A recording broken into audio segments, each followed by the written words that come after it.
Dear friends, good morning. आज के इस वीडियो में हम आप लोगों को सेंटेंस कंप्लीशन के विषय में बताएंगे। ये एक ऐसा टॉपिक है जिस टॉपिक में आप 2 अंक प्राप्त करते हैं और ये क्वेश्चन क्लास 9th और 10th में हिंदी मीडियम स्कूल्स में पूछा जाता है और इसको कंप्लीट करने के लिए हमको मोस्टली क्लास का ज्ञान होना चाहिए। क्लास 3 प्रकार के होते हैं, नाउन क्लास, एडजेक्टिव क्लास और एडवर्ब क्लास।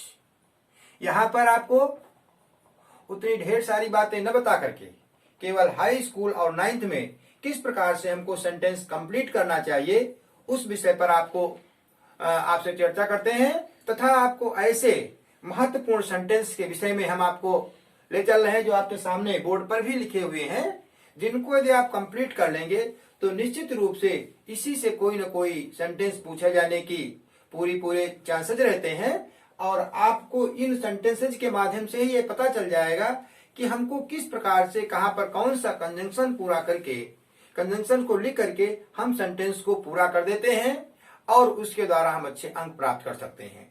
आपको हमारा यदि चैनल अच्छा लगे, हमारा वीडियो आपको पसंद आए तो हमारे इस चैनल को यदि आपने सब्सक्राइब न किया हो तो इसको सब्सक्राइब अवश्य करें तथा अपने अन्य साथियों के लिए भी इसको शेयर करना कतई न भूलें, जिससे उनको भी लाभ हो सके। तो आइए हम सीधे आपको ले चलते हैं इस सेंटेंस की ओर को। सबसे पहले मैंने आपको बताया है, ऊपर लिखा हुआ है सेंटेंस कंप्लीशन। कंप्लीट मीन्स पूरा करना, कंप्लीशन यानी पूर्ण हुआ। सेंटेंस कंप्लीशन अर्थात वाक्य को पूर्ण करना। मैंने यहां पर इंस्ट्रक्शन दिया है जो आपकी परीक्षा में लिखा जाता है। Complete this sentence with the help of any class. Mostly 9th और 10th क्लास में ये कोई जरूरी नहीं होता है कि आप किस क्लास का प्रयोग करेंगे, वहां पर आपको सीधे सेंटेंस कंप्लीट करना होता है, अर्थात उसका सेंस क्लियर हो जाना चाहिए। और उसके लिए हम आपको सेंटेंस बता रहे हैं, फिर आपको बताएंगे कि वहां पर क्या यूज करना चाहिए। सबसे पहला जो मैंने सेंटेंस आपके लिए लिखा है वो सेंटेंस है पे अटेंशन टू। अब इसका अर्थ है, अटेंशन मीन्स ध्यान देना, पे अटेंशन ध्यान दीजिए, जिस पर ध्यान दीजिए। किस पर ध्यान दीजिए? आप जब बात करेंगे तो हम कहेंगे जो हमारे माता पिता कुछ कहते हैं उस पर ध्यान दीजिए, या जो हमसे बड़े हमें कुछ बताते हैं उस पर ध्यान दीजिए। हम जो चाहे सेंटेंस लिख सकते हैं, बस इसका अर्थ क्लियर कर लें। तो यहां पर हो गया पे अटेंशन टू। अब जो वैसे तो व्हाट मीन्स क्या होता है, लेकिन व्हाट के बाद में यदि हम सीधे सीधे नाउन लगा दें या प्रोनाउन लिख देंगे तो ऐसी कंडीशन में व्हाट का अर्थ जो या जैसा का अर्थ निकलता है। तो यहां पर इस सेंटेंस को कंप्लीट करने के लिए हमको चाहिए pay attention to what. What means जैसा या जो। व्हाट अब आगे जो तुम्हारे बड़े लोग बताते हैं या जो तुम्हारे पिताजी कहते हैं, जो तुम्हारे टीचर्स कहते हैं, तो pay attention to what your teacher says. अब हमें यहां पर ध्यान रखना है कि यहां पर हमने टीचर लिखा है, अर्थात हमारा सिंगुलर नंबर में यहां पर सब्जेक्ट आ गया है। तो ऐसी कंडीशन में जब हम यहां भरेंगे तो हम लिखेंगे pay attention to what your teacher says. जैसा कि सेंटेंस कंप्लीशन की बात है, कोई ये जरूरी नहीं, यदि आप चाहे तो यहां पर टीचर्स भी लिख सकते हैं और इस प्रकार से आपका सेंटेंस बन जाएगा pay attention to what your teacher says. और तब यहां पर यस यहां हट जाएगा और इसमें आ जाएगा। लेकिन न चाहें तो हम ये भी लिख सकते हैं, या चाहें तो हम लिख सकते हैं pay attention to what your parents से, जो तुम्हारे माता पिता कहते हैं। तो इस प्रकार से हमने इतना लिख दिया, व्हाट योर टीचर सेज या व्हाट योर टीचर से या व्हाट योर पेरेंट्स से। बस यही आपका सेंटेंस कंप्लीशन है, अर्थात आपका सेंटेंस पूरा अर्थ दे रहा है। क्लियर है? नेक्स्ट आपका है although he is poor। although means यद्यपि, यद्यपि वह गरीब है। अब एक चीज हमको यहाँ ध्यान रखने वाली बात है कि जो आल्दो शब्द है मोस्टली जब इसका हम अगला कंजंक्शन यूज करेंगे तो ये अपोजिशन कॉन्ट्रास्ट शो करता है, और कॉन्ट्रास्ट के लिए हम यहाँ पर इसका विपरीत विरोधी भाव प्रकट करने वाली बात हम इससे जोड़ेंगे। तो यहां पर आल्दो के बाद में यहां पर कॉमा लगाते हैं। Aldous he is poor comma he is honest. Aldous he is poor comma he is honest. यद्यपि वह गरीब है फिर भी वह ईमानदार है। अब मोस्टली ये इसका कॉन्टेस्ट कहा जा सकता है, क्योंकि जो व्यक्ति ऐसा विचार किया जाता है जो गरीब होगा और गरीबी के कारण उसका मामला गड़बड़ हो सकता है, उसकी थिंकिंग गलत हो सकती है, लेकिन यहाँ पर विरोध प्रकट कर रहा है आल्दो, इसलिए यहाँ पर ऑनेस्ट ये इसका विरोधी माना जाएगा, कॉन्टेस्ट हो जाएगा, इसलिए सेंटेंस कंप्लीट हो जाएगा। यहाँ पर हम कॉमा के स्थान पर चाहे तो हम एट का भी प्रयोग कर सकते हैं, YET एट। इसका अर्थ है यद्यपि वह गरीब है फिर भी वह ईमानदार है। नेक्स्ट आपका थर्ड सेंटेंस मैंने लिया है, ही रैन सो फास्ट। एक यहां पर मेन शब्द यहां पर आया है आपका सो। सो मीन्स इतना, सो मीन्स इतना, यानी वह इतनी तेज दौड़ा या वह इतना तेज दौड़ा। अब इतना ही बात लिखने के बाद में हमको दिमाग लगाना है। वह इतनी तेज दौड़ा कि वह प्रथम पुरस्कार पा गया, या हम चाहे तो कह सकते हैं वह इतनी तेज दौड़ा कि वह रास्ते में ही गिर गया, या वह इतनी तेज दौड़ा कि वह गिर पड़ा। अब चूंकि आप क्लास 9th अथवा क्लास 10th के स्टूडेंट हैं, इसलिए आपको ज्यादा नहीं सोचना है, ज्यादा नहीं दौड़ना है, कम शब्दों के द्वारा हमारा सेंस क्लियर हो रहा है, वही बात हमको यहां लिखनी है। तो इस प्रकार से हमने लिख दिया, he ran so fast that he got first prize.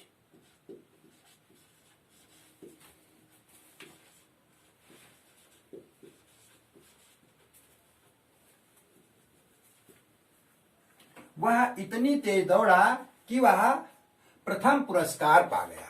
अब चाहे तो मैं भी लिख सकते हैं, या चाहे तो हम लिख सकते हैं he ran so fast that he fail. Next आपका फोर्थ सेंटेंस मैंने लिखा है, I do not know why. एक चीज हमेशा ध्यान रखिए, जब कोई सेंटेंस व्हाई से जुड़ता है तो व्हाई हमारा रीजन, कारण शो करता है, अर्थात हम यहां पर वैसा सेंटेंस लिखेंगे जो कारण प्रदर्शित कर रहा हो। आई डू नॉट नो, मैं नहीं जानता हूं, मैं नहीं जानता हूं कि वह यहां क्यों नहीं आया, मैं नहीं जानता हूं कि वह क्यों नाराज हो गया। तो ऐसा जब लिखेंगे तो हम लिखेंगे आई do not know why he did not come here, और लास्ट में फुल स्टॉप यूज करेंगे। अब इस प्रकार से इसका अर्थ हो गया, मैं नहीं जानता हूं कि वह यहां क्यों नहीं आया। या हम ये भी लिख सकते थे, आई do not know why he did not help me. मैं नहीं जानता कि उसने मेरी मदद क्यों नहीं की। कोई भी सेंटेंस लिख सकते हैं, इसके लिए वहां पर कोई भी प्रतिबंध नहीं होता है, कोई भी इंस्ट्रक्शन नहीं है कि आप ऐसा नहीं लिखेंगे, बस आपका सेंटेंस का बिल्कुल भाव क्लियर आना चाहिए। नेक्स्ट सेंटेंस आपका है 5, can you tell me. Can पहले लग गया, अर्थात क्या का अर्थ हो गया, इंट्रोगेटिव सेंटेंस हो रहा है। कैन यू टेल मी, क्या तुम मुझे बता सकते हो। Can you tell me who wrote Geetanjali.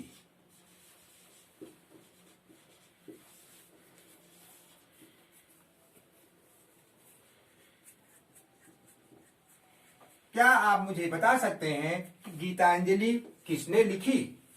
अब यहां पर कोई भी नाम हम लिख सकते थे, कोई जरूरी नहीं है, हम गीतांजलि लिख सकते हैं, हम रामचरितमानस लिख सकते हैं, हम रामायण लिख सकते हैं, any other book which we like हम यूज कर सकते हैं। आपका नेक्स्ट सेंटेंस है, दिस इज द हाउस। जब यहां पर द हाउस यानी वही घर है। द किसी चीज को हम जानते हैं डेफिनेट आर्टिकल है। आर्टिकल्स 3 होते हैं, ए, एन एंड दी। तो द डेफिनेट आर्टिकल है जो इस पर फोर्स डालता है हाउस पर, यानी दिस इज द हाउस, यह वही घर है। अब कौन सा आगे लिखेंगे, यह वही घर है जहां मेरा मित्र रहता है। This is the house where my friend lives. This is the house where my friend lives, यह वही घर है जहां मेरा मित्र रहता है। अब 7 है आपका, he neither came to see me. Neither means ना तो, हमेशा ध्यान रखिए नाइदर के साथ में नार का जोड़ लगता है। नाइदर नार, इसी प्रकार से आइदर आर। तो यहां पर जब नाइदर आया है तो यहां पर नार लिखना चाहिए। ही नाइदर केम टू सी मी, वह ना ही मुझे देखने के लिए आया। अब इसके आगे सीधे बिना सोचे हम यहां जोड़ेंगे नार। नार मीन्स न, ना तो ना, या तो या। He neither came to see me nor sent any message। यानी ना ही वह मुझे देखने के लिए आया, ना ही उसने कोई संदेशा भिजवाया। ना तो ना। मेक हेस्ट, हेस्ट मीन्स जल्दी करना।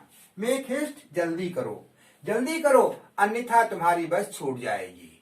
या तो इसको लिखेंगे मेक हेस्ट अदरवाइज, अन्यथा, otherwise you will miss the train. जल्दी करो अन्यथा आप ट्रेन को मिस कर देंगे, आपकी ट्रेन छूट जाएगी। दूसरा का है, as soon as the teacher came into the class। came into the class, कक्षा में आए, कक्षा में पहुंचे। जैसे ही अध्यापक कक्षा में पहुंचे, अब क्या हुआ, जैसे ही अध्यापक कक्षा में पहुंचे विद्यार्थी खड़े हो गए। कोई जरूरी नहीं हम यही सेंटेंस सोचेंगे। जैसे ही अध्यापक कक्षा में आए उन्होंने पढ़ाना शुरू कर दिया। जैसे ही अध्यापक कक्षा में आए बच्चों ने शोर करना बंद कर दिया। जो चाहें आप लिख सकते हैं। You are free to write any sentence, बस आपका उसका अर्थ क्लियर होना चाहिए। तो इस प्रकार से हम यहां लिख देते हैं, as soon as the teacher came into the class, comma the students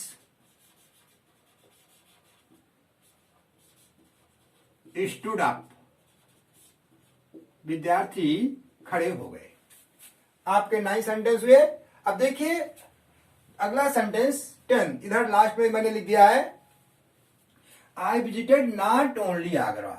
जिस प्रकार से यहां पर नाइदर के साथ में नार का यूज किया था और आइदर के साथ में आर का यूज किया जाता है, उसी प्रकार से नॉट ओनली के साथ में बट आल्सो का यूज किया जाता है। Not only but also. तो he visited not only Agra but also,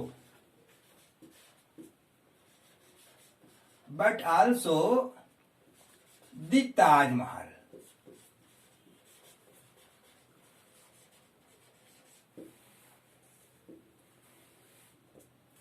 उसने केवल आगरा ही नहीं बल्कि ताजमहल भी देखा। नेक्स्ट आपका है 11, the boy who stood first in the class. The boy who stood, वह लड़का जो, हु का मतलब यहां पर है जो, वह लड़का जो कक्षा में प्रथम स्थान पर आया, जिसने कक्षा में प्रथम स्थान पाया। कुछ भी कह सकते हैं, मेरा भाई है, मेरा चचेरा भाई है, मेरा मित्र है, मेरे घर के पास में रहता है, जो चाहे आप लिख सकते हैं। तो इस प्रकार से इस सेंटेंस को लिख सकते हैं, the boy who stood first in the class is my cousin.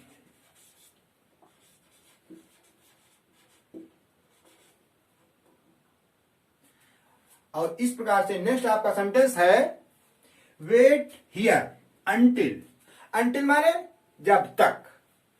Wait here यहां पर इंतजार करो, अंटिल जब तक। Wait here until I come back.